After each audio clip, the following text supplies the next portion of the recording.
Барлықтарыңызға қайырлы күн, берекелі асхана арнасына қош келдіңіздер. Бүгін мен сіздерге осындай формасы сақып пісірілетін жұп-жұмсақ торттың жасалу жолын көрсеткім келіп отыр. Үй іштеріңізге таңертеңгі шайға жасап ұсынсаңыздар, барлығы сүйсініп жеп алатын болады. Алдымен біз ыдысқа 3 жұмыртқаны шағып, және де қантымызды салып, аппақ болып көтеріліп, массамыз 2-3 есе көбейгенше миксерлейміз. Сосын 250 грамм айранға содамызды салып, жарты шай қасықпен жақсылап араластырып, жұмыртқалы массамызға қосып, миксермен тағы да бір рет араластырып, миксерлеп алуымыз қажет болады. Енді оның үстіне 150 грамм иіссіз өсімдік майын құйып, тағы да бір рет араластырып алуымыз қажет. Келесі кезекте біз ұнды міндетті түрде ситадан өткізіп қосып алуымыз қажет. Мен барлығын қостым.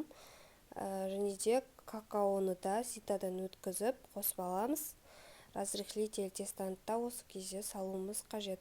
Жақсылап бір миксерлеп алуымыз керек. Жаймен сіздер ұнды екіге бөліп қоссаңыздар да болады. 2-3-ке мен барлығын бірден қостым.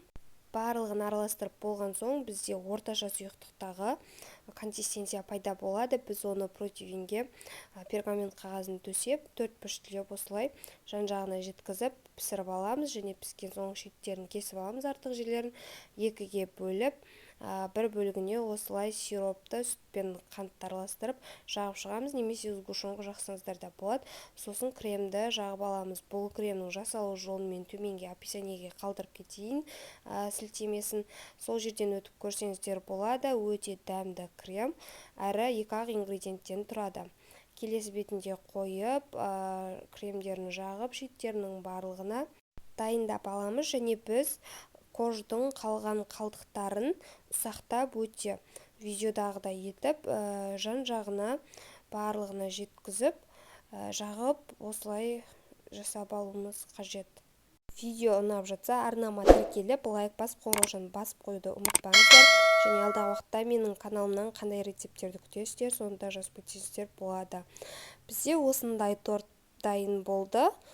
Жасап көріп жатсаңыздар, ас болсын дегім келеді. Өте жұмсақ, әрі жасалу жолы да аса қатты қиын емес. Оңай торт десем де болады. Барлықтарыңызға ас болсын. Соңына дейін тамашалағандарыңызға рахмет.